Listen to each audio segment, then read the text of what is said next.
আমি আলাউদ্দিন মোহাম্মদ আপনার কাছে আসতে চাই। আপনি যুগ্ম সদস্য সচিব এনসিপির।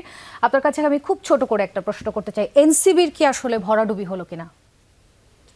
এনসিপির একেবারেই ভরাডুবি হয়নি, বরং এনসিপি এই নির্বাচন হয় একটা বড় আপনার রাজনৈতিক পাটাতনের সাথে যুক্ত হলো এবং হিস্ট্রির সাথে যুক্ত হলো। কারণ আমরা গত ১.৫ বছরে আমরা বারবার দেখেছি যে প্রথমত এনসিপি এই সরকারের সব অপকর্ম ব্যর্থতার জন্য দায়ী এবং এনসিপি নির্বাচন বিমুখ দল। এনসিপি বিভিন্নভাবে নির্বাচনকে বিলম্বিত করার চেষ্টা করছে, অপচেষ্টা করছে এবং শেষ পর্যন্ত এনসিপি আসলে নির্বাচনকে ঠেকিয়ে দিবে। এবং শুধুমাত্র এনসিপি না, অন্তর্বর্তীকালীন সরকার ফরমেশনের সাথে যেহেতু এনসিপির শীর্ষ নেতৃবৃন্দের অনেকে যুক্ত ছিলেন, তাই এই নির্বাচন না হয়ে যদি অন্তর্বর্তী সময়টা যদি একটা ডিজাস্টারের রূপ নিত, এনসিপি হয়তো সবচেয়ে বেশি ক্ষতিগ্রস্ত হতো।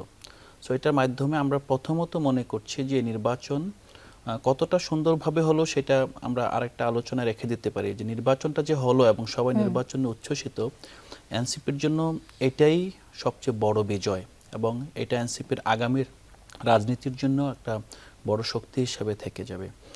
দ্বিতীয়ত হলো যে এনসিপি যেই আসনগুলোতে জয় পেয়েছে এখন পর্যন্ত আমরা যেই বেসরকারি ফলাফল দেখেছি, যদিও আপনাদের চ্যানেলে এখনো কোনো ফল দেখা যাচ্ছে না, তো সেক্ষেত্রে আমরা প্রায় ৬ জন প্রার্থী মোটামুটি নিশ্চিতভাবে বিজয়ী।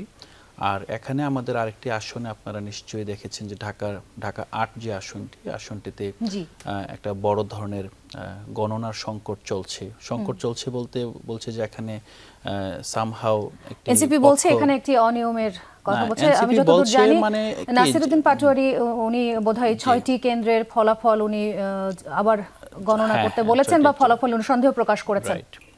কিন্তু এর সাথে আমি একটু বিষয় যুক্ত করি। আপনারা যখন এই যে ঘোষণা দিচ্ছিলেন, কিছু বিষয় আমার কাছে এখনো প্রশ্ন থেকে যাচ্ছে, যদিও আমরা হয়তো আরো কয়েক ঘন্টার মধ্যেই কারা সরকার ফরমালি গঠন করবে নির্বাচন কমিশন থেকে জানতে পারবো। আপনারা যেভাবে ১৫০-এর বেশি আসনেই একটা দলকে জিতিয়ে দিয়েছেন, পাশাপাশি আপনি যেটা আমি দেখলাম যে এখানে প্রতিটা প্রার্থীর সাথে বিএনপি খুব স্পষ্ট করে বলছেন, জামাতের জন্য বলছেন, কিন্তু যখন হাসনাত আব্দুল্লাহর আসন আসলো তখন আপনারা কিন্তু আর এনসিপি বলছেন না, বলছেন ১১ দলীয় জোটের প্রার্থী হাসনাত আব্দুল্লাহ। সেটা কি ভুল বলছি আমরা? না, ভুল না। আমি বলছি যে আসলে আপনি কেন আবার যখন একজন স্বতন্ত্র প্রার্থী নির্বাচিত হলেন, আপনারা বলছেন বিএনপির বিদ্রোহী প্রার্থী। আপনাদের নিশ্চয়ই অবগত থাকার কথা, বিদ্রোহী প্রার্থী বলে আসলে নির্বাচন কমিশনের গ্রামারে অথবা কোনোভাবে বিদ্রোহী বলে কিছু নেই। ধরেন এখানে একজন স্বতন্ত্র প্রার্থী নির্বাচিত হয়েছেন, স্বতন্ত্র প্রার্থী দেন, কিন্তু এটাকে বিএনপির আপনার পাল্লাটা আরও ভারী করছেন, আবার এনসিপিকে নাই করে দিচ্ছেন, একই সাথে আবার জামাতকে প্রমিনেন্ট করছেন। জামাতের প্রার্থীর ক্ষেত্রে কিন্তু বলছেন না যে ১১ দলীয় জোটের প্রার্থী। আমার মনে হয় যে এই নির্বাচনের ফল ঘোষণার রাতে এই ধরনের অবস্থা আমার কাছে, আমি এটা প্রত্যাশা করিনি অন্তত। সো এই নোটটা আমি দিয়ে রাখলাম আর কি, যে আপনারা আসলে এনসিপি কি অস্তিত্ব সংকটে ভুগছে? এনসিপি শুধু অস্তিত্বের সংকটে ভুগছে না, আমার মনে হয় এনসিপির জন্ম হলো আজকে। হ্যাঁ, কারণ আমরা ১ বছর তো হয় নাই এখনো।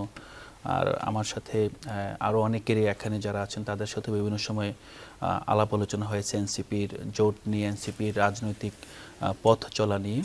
আমরা সবসময় বলেছি যে নির্বাচনের পূর্বে আমাদের কোনো রাজনীতি থাকতে পারে না, কারণ আমরা আসলে রাজনৈতিক দল গঠন করেছি ঐকমত্য কমিশনে সংস্কার সংলাপে অংশগ্রহণ করার জন্য।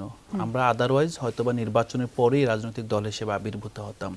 সো সব কিছু মিলিয়ে আমরা মনে করি যে এনসিপির অস্তিত্বের সংকট না, বরং এখানে এনসিপির আজকে জয়ের মাধ্যমে যে আসনগুলোতে তারা সংসদে নিজেদের আপনার পার্টিসিপেশন নিশ্চিত করতে পেরেছে, পুরনো রাজনৈতিক বন্দোবস্তের ধ্বংসের একটা শুভ সূচনা হয়েছে।